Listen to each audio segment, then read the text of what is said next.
during this time to remember those who we have lost in different times, whether it's on the battlefield or whether it's here at home, on a different battlefield, which is we're learning now these days. The composer, since he is living and working in New York City, he had some notes that I'll read to you that he included with the piece.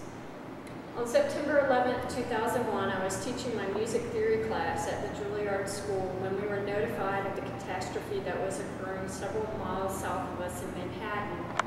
Gathering around a radio in the school's library, we heard the events unfold in shock and disbelief.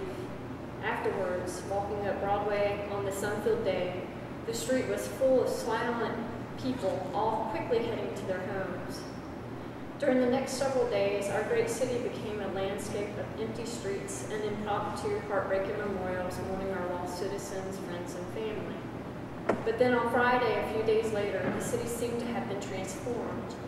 On this evening, walking up Broadway, I saw multitudes of people holding candles, singing songs, and gathering in front of those memorials, paying tribute to the lost, becoming a community of citizens of the city and of this country and of this world, leaning on each other for strength and support. A hymn for the lost and the living portrays those painful days following September 11th, days of supreme sadness. It is intended to be a memorial for those lost souls gone from this life, but who are forever treasured in our memories. A hymn for the lost and the living was commissioned by and is dedicated to the U.S. Air Force Heritage of America Band, which is at Langley Air Force Base in Virginia.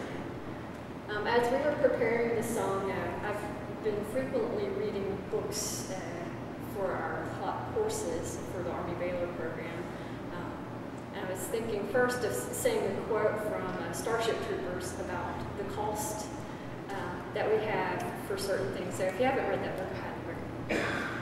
But something that came up in the piece here is there's a certain aspect of a bell tolling, and we kind of kiddingly said, for whom the bell tolls. And of course, I believe Hemingway would have been around and early in life still when the book was published in the 40s, I believe. Dr. Wing will sort of correct me if I'm at 51. But some of that title can be attributed to John Donne, who was much his predecessor. And I just want to read a quote from that for you all, just a certain reminder. No man is an island entire of itself. Every man is a piece of the continent, a part of the main. If a clod be washed away by the sea, Europe is the less, as well as if a promontory were, as well as if a manner of thy friends or of thine own were. Any man's death diminishes me, because I am involved in mankind, and therefore never sin to know for whom the bell tolls. It tolls for thee.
you.